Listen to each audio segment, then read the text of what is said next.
What if I told you that the Lakers are eyeing a young star who could bring defensive versatility and scoring to their roster?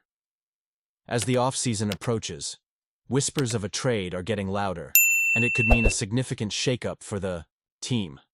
This player has the potential to bolster our chances for another championship run, and you won't want to miss the details. Make sure to subscribe and like this video so you're always updated on the latest Lakers news.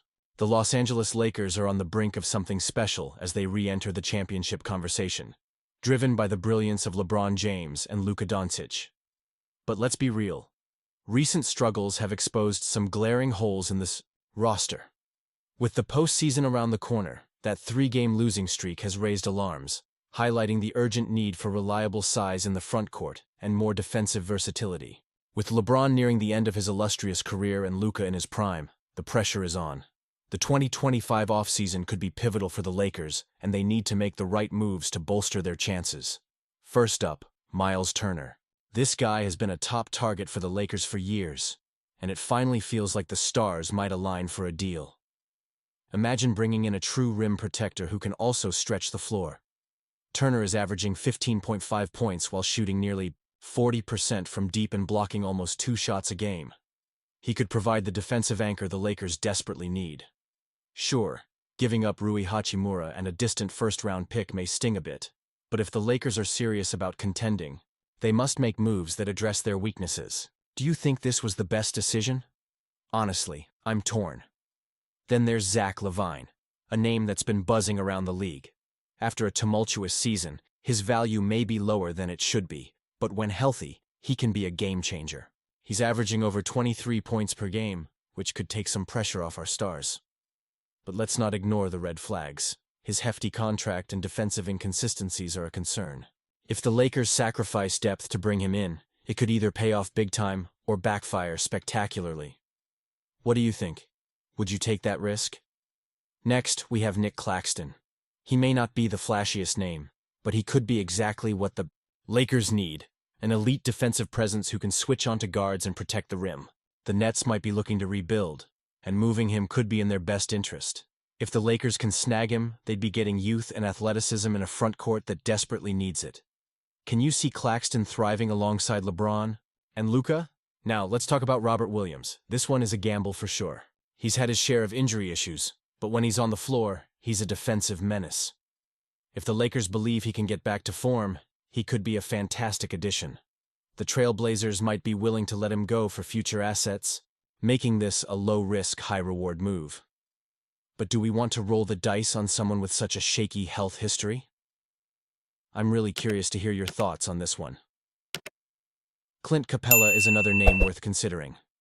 A traditional center, who excels in rebounding and shot blocking, he could be an excellent fit next to our superstar duo. The Hawks are likely looking to rebuild, so moving Capella for some young assets makes sense for them. But is his lack of offensive versatility a deal-breaker for the Lakers? It's a tough call. Nikola Vucevic, on the other hand, offers offensive versatility that could be a game-changer. He's averaging 18.5 points and can stretch the floor with his 3-point shooting. The downside? His defense leaves much to be desired. Would he be the right fit for a team looking to bolster both ends of the floor? I'm not so sure. What about a blockbuster move for Walker Kessler and Colin Sexton? Kessler is an elite shot blocker, and Sexton brings scoring firepower. This trade could be a home run for the Lakers if the Jazz decide to go full rebuild. Hachimura is a solid piece, but Kessler's defensive impact and Sexton's scoring could really elevate this team. If they can pull this off, it would be a major win. Finally, there's Onyeka Okongwu. At just 24, he's still developing and has the defensive versatility that the Lakers could use. His numbers this season show he can score, rebound, and protect the rim. If the Hawks are willing to move him for more offensive options, the Lakers should definitely pounce. This could be a long-term investment that pays off big. As we look ahead, it's clear that the Lakers have some critical decisions to make in the offseason. Each potential target brings its own set of risks and rewards. So, what's the right path for the Lakers? I want to hear from you. What do you think about these potential trades? Who do you believe should be the Lakers' primary target? Join the conversation in the comments below. The Los Angeles Lakers have recently found themselves in a precarious situation after a promising stretch. An 8-game winning streak had fans buzzing, and it felt like the Lakers were finally hitting their stride. But just as quickly as that momentum built, it has crumbled. With 7 losses in their last 10 games, including a disheartening defeat against the Orlando Magic, the question looms: what has gone wrong? This slump is particularly concerning given that the team is mostly healthy. Injuries once plagued them, but now, with key players back on the floor, they seem to be lacking the energy and commitment that defined their earlier success. Luka Doncic has been vocal about the team's complacency, acknowledging that the Lakers perhaps got a bit too comfortable after their successful stretch. It's a reminder that in this league, relaxation can be a dangerous mindset. Defensively, the Lakers have regressed, with slow rotations and a general lack of urgency. Their offensive flow seems to stall in the second half of games, a trend that we simply cannot ignore as the playoffs near. Doncic and LeBron James are the unquestioned leaders of this team, and their ability to refocus the squad is crucial. With LeBron now at 39, he can't carry the load alone. Doncic's need to step up as a vocal leader is more vital than ever. The performances have been inconsistent, especially in the second half where the Lakers have struggled to execute their offensive game plan. The reliance on inside scoring is becoming predictable, with LeBron's points coming exclusively in the paint during the Magic game.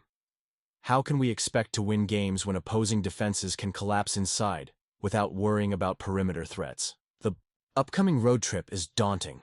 Matchups against teams like the Indiana Pacers, Chicago Bulls, and Memphis Grizzlies won't be easy.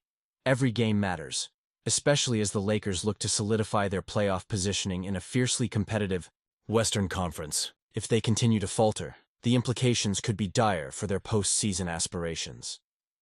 Now, let's talk about Jackson Hayes. He has shown flashes of brilliance, stepping up when needed. But let's be real. He's not the dominant big man needed for a championship run. While his athleticism and energy are commendable, the Lakers must acknowledge that relying on him as a primary big isn't sustainable. The front office recognized this when they pursued Mark Williams before the trade deadline, but opted out due to concerns about his physical condition. This decision leaves the Lakers' front court with considerable question marks. But here's where it gets interesting. Reports suggest that the Lakers are exploring yet another blockbuster move, this time targeting New Orleans Pelicans star Zion Williamson. The prospect of adding Williamson is mouth-watering. His explosive athleticism and ability to dominate in the paint could transform the Lakers' offense. But let's not ignore the elephant in the room. His injury history is a significant concern. Can we really afford to gamble valuable depth for a player who has missed so much time? If the Lakers were to pull the trigger on a trade for Zion, it would likely mean sacrificing key contributors like Austin Reeves or Rui Hachimura. I'm torn on this one. On one hand, Williamson could create an unstoppable trio alongside Doncic and LeBron.